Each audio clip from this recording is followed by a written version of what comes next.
नमस्कार दोस्तों, हुंजा हेल्थ में आप सभी का स्वागत है।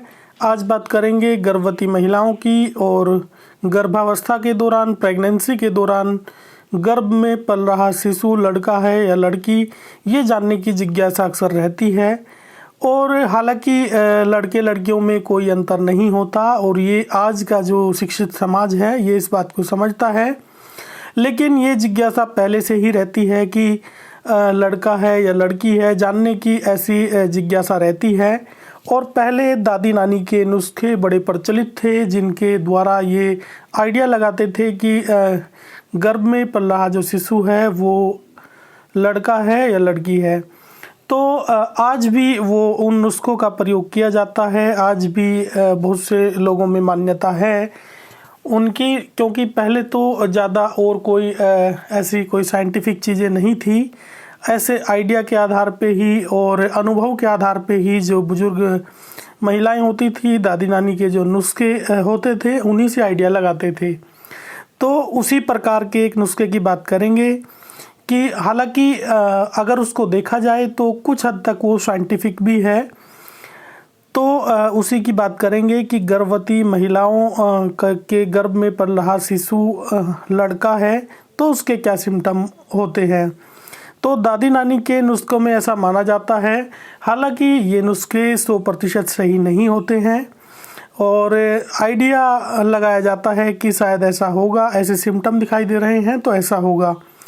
और उसमें जो सिम्टम माना जाता है कि गर्भवती महिलाओं के पैरों पर कुछ हेयर्स आ जाते हैं, हल्के फुल्के बाल आ जाते हैं, आने शुरू हो जाते हैं। तो जिसके आधार पे ये कहते हैं कि गर्भ में जो पल रहा शिशु है वो लड़का ही होगा।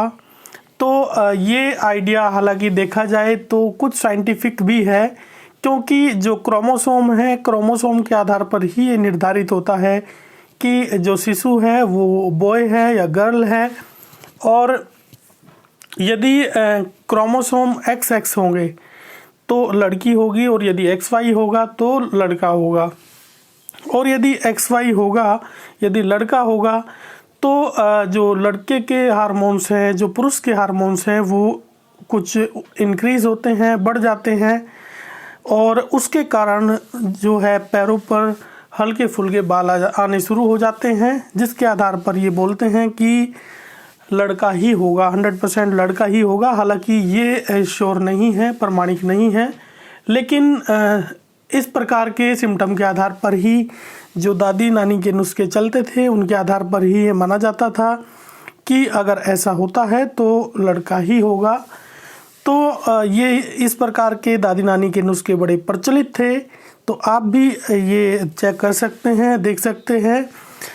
यदि ऐसी स्थिति है तो अगर इन नुस्खों पर आप विश्वास करते हैं, दादी नानी के नुस्खों पर, प्राचीन नुस्खों पर, तो उनके आधार पे ये आइडिया लगा लेते हैं। हालांकि सभी में ये सिम्टम नहीं दिखाई देते, कुछ में दिखाई देते हैं, कुछ में नहीं दिखाई देते। तो अगर ऐसा होता है, हार्मोनल जो इंक्रीजमेंट होता है, हार्मोन्स बढ़ जाते हैं, जिसके कारण जो है ऐसा दिखाई देता है। तो अगर ऐसा लगता है तो कुछ हद तक माना जा सकता है कि लड़का ही होगा दादी नानी के नुस्खों के आधार पर।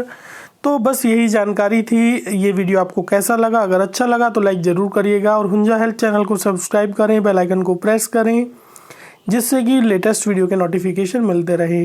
पूरा वीडियो देखने के लिए बहुत बहुत धन्यवाद। नमस्कार।